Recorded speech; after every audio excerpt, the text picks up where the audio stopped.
پیارے بزرگ اور دوستو، ایک مسئلہ فاتحہ کی بات نکلی تو اور سمجھاتے ہوئے آگے بڑھتا ہوں. ذرا دیکھو، جب ہم لوگ قبرستان جاتے ہیں، میت کو دفن کرتے ہیں، میت کی پہلے نماز پڑھتے ہیں، نماز کے بعد فاتحہ ہوتی نا یہاں؟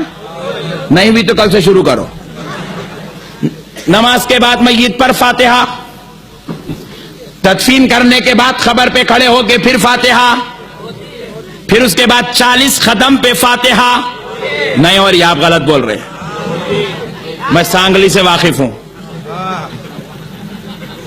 آپ غلط بول رہے ہیں. سانگلی میں اب یہ فاتحہ بند کرنے کی چکر چل رہی ہے، اور قسم خدا کی میں دوبارہ لوٹا دوں گا.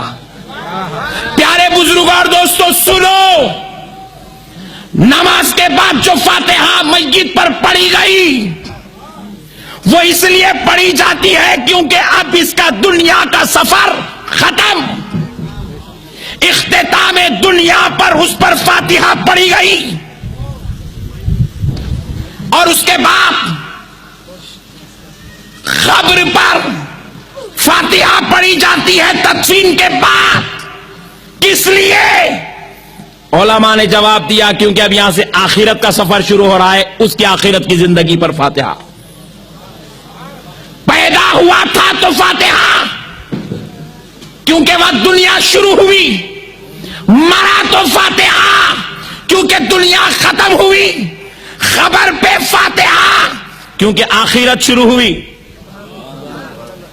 اور پھر اب اس کے بعد 40 قدم پر جو فاتحہ پڑھی جا رہی ہے، اے ایمان والو، خدائے رب ذوالجلال کی قسم سن لو، اہل سنت کا ایک مسئلہ بھی نہ قرآن کے خلاف ہے نہ حدیث کے خلاف. بزرگوں نے جو قائم کر دیا، خدا کی قسم وہ قرآن ہے، وہ حدیث ہے. یہ الگ بات ہے ہم آج کم علمی کی وجہ سے اسے نہیں جان رہے ہیں، مگر جب علماء کی صحبت میں بیٹھو گے تو جان لو گے، علماء کے قریب ہو جاؤ. پیارے دوستو سنو، 40 قدم پر جو فاتحہ پڑھی جاتی ہے وہ میت پر نہیں پڑھی جاتی. پوائنٹ ٹو بی نوٹڈ، وہ میت پر نہیں پڑھی جاتی.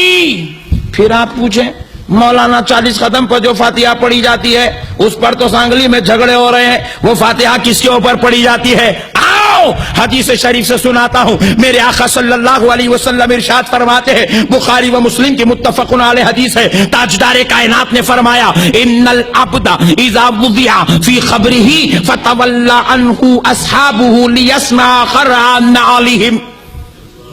آقا علیہ السلام فرماتے ہیں، جب بندے کو اس کی قبر میں لٹا دیا جاتا ہے اور اس کے بعد اس کی پر مٹی ڈال دی جاتی ہے، اس کو سیلو کے پتھر لگا کر مٹی ڈال دی جاتی ہے، اور اس کے دوست اس کو دفن کر کے فتولا عنہ اصحابہ، اس کے دوست اس کو دفن کر کے پلٹتے ہیں. ہوتا ہے کہ نہیں ہوتا؟ آپ میت کو لٹا کر دفن کر کے مٹی ڈال کے پلٹتے ہیں. لیسمع قرعن علیہم، بخاری شریف کی حدیث ہے، رسول اللہ ارشاد فرماتے ہیں، وہ میت خبر میں لیٹ کر پلٹنے والوں کی جوتیوں کی آواز کو سنتی ہے. بولو زور سے سبحان اللہ. پتہ کیا چلا؟ میت زندہ ہو گئی ہے. میت سننے کا تعلق زندے سے ہے، سننے کا تعلق زندے سے. زندہ سنتا ہے، سننا زندے کا کام ہے. حضور کہہ رہے ہیں لیسمع قرعن علیہم، وہ اپنی خبر میں لیٹ کر پلٹنے والوں کی جوتیوں کی آواز کو سنتا ہے. پھر آقا آگے ارشاد فرماتے ہیں، فیقعدانہ، اس کو اٹھا کر بٹھایا جاتا ہے. کیا کیا جاتا ہے بولو؟ میں بولا اے اللہ، بیچارہ کاؤنٹر پہ بیٹھ بیٹھ کے آیا، اب کئی کو اٹھا کے بٹھا رہے، اب تو لیٹا، مولا ذرا لیٹنے دے. مولا بولے نہیں، یہ ہمارا قانون ہے، ہم اٹھا کر بٹھاتے ہیں. ہم بولے مولا بیچارہ کار پہ بیٹھ بیٹھ کے، لاری پہ بیٹھ بیٹھ کے، بس پہ بیٹھ بیٹھ کے تھک کے آیا، مولا تھوڑا لیٹ جان دے. نہیں، فیقعدانہ، ہم اس کو اٹھا کر بٹھاتے. میں بولا مولانا اے اللہ، وہ بیچارہ امیر صاحب تھا، گھوم گھوم کے پھر پھر کے چکر لگا لگا کے پریشان ہو کے آیا، تھوڑا لیٹنے دے مولا. اتنے کھٹکے مارا، اتنے کھٹکے مارا، پریشان ہو کے آیا. مولا کہتے ہیں پریشانی اس کے ساتھ ہوں گی، ہمیں کیا، ہمارا قانون ہے، ہم اسے اٹھا کر بٹھائیں گے. فَيُغْرِي دَانِهِ بخاری شریف کے الفاظ ہیں، اس کو اٹھا کر بٹھایا جاتا ہے. اتاہو ملکان، اس کے پاس دو فرشتے آتے ہیں. اس کو بٹھانے کے بعد دو فرشتے آتے ہیں. ذرا سوچو دوستو، کیوں اٹھا کر بٹھایا جاتا ہے؟ اب ایک بازو والے ملا جی کیا بولے اس لیے اٹھا کر بٹھایا جاتا ہے کیونکہ اب اس سے سوال جواب ہونے والا ہے. تو میں بولا لیٹے ہوئے آدمی سے بھی سوال پوچھ سکتے اور لیٹ کے جواب دے سکتا. جواب دینے کے لیے بیٹھنا کیا ضروری ہے؟ نہیں. پھر ایک ملا جی بولے نہیں سوال جواب نہیں، اب اس کو جو ہے فرشتے آنے والے ہیں ان کے لیے اٹھا کے بٹھاتے ہیں. تو میں بولا فرشتوں کے ادب کے لیے اس کو بٹھانے کی کیا ضرورت ہے؟ اشرف المخلوقات تو انہیں ہے. نہیں، بڑے مرتبے والا انہیں ہے. انہوں آئے تو انہوں کا ہی اٹھنا، انہوں اٹھ کے کھڑنا، انہوں آ گئے. نہیں پیارے بزرگ اور دوستوں، مسئلہ کیا ہوا؟ پھر بولے مولانا آپ ہی بولو کائی کو بٹھاتے. میں بولا سن، اس لیے بٹھایا جاتا ہے، رب کریم فرماتا ہے اے میرے بندے اٹھ کر بیٹھ جا، کیونکہ اب تیری خبر میں آمد مصطفیٰ ہونے والی ہے.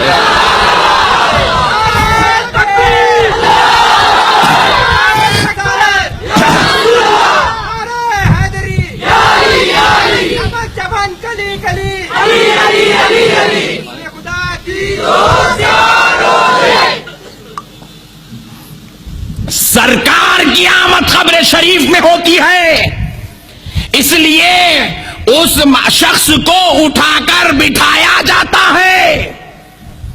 اب اس کے بعد آقا علیہ السلام خود ارشاد فرماتے اس کو اٹھا کر بٹھایا جائے گا. اتاہو ملکان، اس کے پاس دو فرشتے آئیں گے. فیقولان، اور وہ دو فرشتے اس سے کہیں گے ما کنت تقول فی ھذا الرجل لمحمد صلی اللہ علیہ وآلہ وسلم. فرشتے کہیں گے بتا ان کے بارے میں کیا کہتا تھا جن کا نام محمد صلی اللہ علیہ وسلم ہے.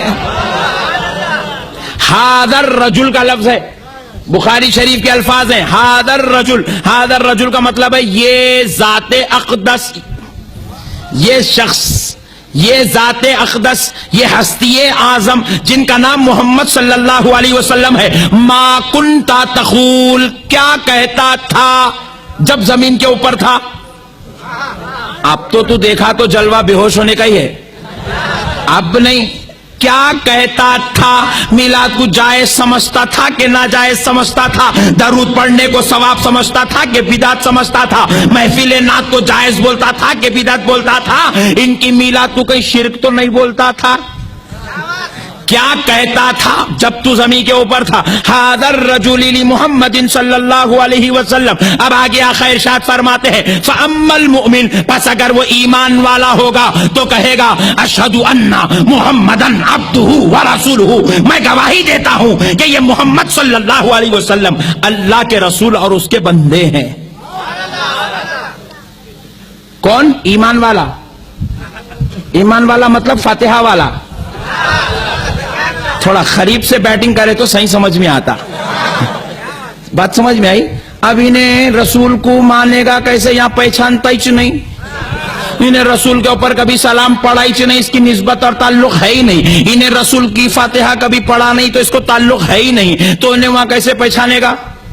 دیکھو ایک شادی میں کیا ہوا، ایک باوا جان بیٹے دونوں مل کر گئے تو خاندان کے کچھ لوگ بولے بیٹے ان سے ملو، یہ تمہارے دادا جان کے بھائی کے سسر. انہوں نے بولا میں دادا سے ہی نہیں ملا، بھائی کے سسر کو کہاں پہچان توں، بابا رہنے دو. بولا تو پتا کیا چلا، بار بار ملتے رہے تو رشتے یاد رہتے، بار بار ملتے رہے تو رشتے یاد رہتے. عصر کے بعد فاتحہ دے رشتہ مصطفیٰ سے جڑ جاتا ہے، فجر کے بعد فاتحہ دے رشتہ جڑ جاتا ہے، جمعہ کو سلام پر رشتہ جڑ جاتا ہے، نماز میں السلام علیکم ایھا النبی بول رشتہ جڑ کے رہتا ہے، میلاد آئی تو فاتحہ کر رشتہ جڑ کے رہتا ہے، محرم آ جائے ان کی اولاد کی فاتحہ کر.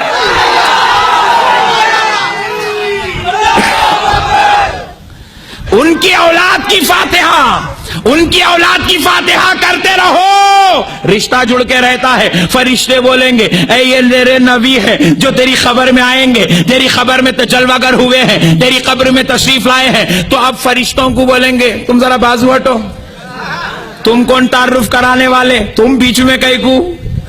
یہ تو میرا وہ صنم ہے جسے میں روزانہ یاد کیا کرتا تھا، یہ تو میرا وہ آقا ہے جس کی میلاد میں مناتا تھا، تم بیچ میں کیوں آ رہے ہو؟ حاضر رسول علی محمد، تم ذرا بازو ہٹو جی، ہم آج وہ نعت پڑھتے ہیں جو کل بغیر دیکھے پڑھا کرتے تھے۔ رسالت علماء اہل سنت، امیر تحریک صدا اسلام۔ پیارے بزرگوں اور دوستو، قربان جاؤ نبی پاک صلی اللہ تعالی علیہ وآلہ وسلم کے، تو پتا کیا چلا؟ آقا علیہ السلام قبر شریف میں تشریف لاتے ہیں، جو ایمان والا ہوتا ہے وہ پہچان لیتا ہے۔ فَأَمَّا الْمُؤْمِنُ، جو ایمان والا ہوگا کہے گا اشہدو ان محمد عبدہ ورسولہ۔ حضور فرماتے ہیں فَأَمَّا الْكَافِرُ، اگر وہ کافر ہوگا یعنی کہ ایمان والا نہیں ہوگا، نبی کی عظمت کو ماننے والا نہیں ہوگا، نبی کی رفعت کو ماننے والا نہیں ہوگا، تو وہ کہے گا ہا لا ادری، ہا لا ادری، ہائے افسوس، ہائے افسوس، میں ان کو نہیں پہچانتا، ہائے افسوس ہمارے امیر صاحب پر، میرے کو پتا ہی نہیں ان کے بارے میں۔ بات سمجھ میں آ گئی؟ اس لیے پیارے دوستو نبی سے تعلق جوڑ کے رکھو۔ تو اب پتا کیا چلا؟ بخاری شریف کی حدیث ہے کہ آقا علیہ السلام خود ارشاد فرما رہے ہیں میت کو جب لٹا دیا جاتا ہے تو میں اس کی قبر میں جاتا ہوں، میرے بارے میں پوچھا جاتا ہے، ایمان والا مجھ کو پہچان لیتا ہے اور میرے نبی اور رسول ہونے کی گواہی دیتا ہے۔ تو اب 40 قدم پر جو فاتحہ پڑھی جا رہی ہے وہ میت پر نہیں، آمد مصطفیٰ پر، پیارے مصطفیٰ پر پڑھی جا رہی ہے۔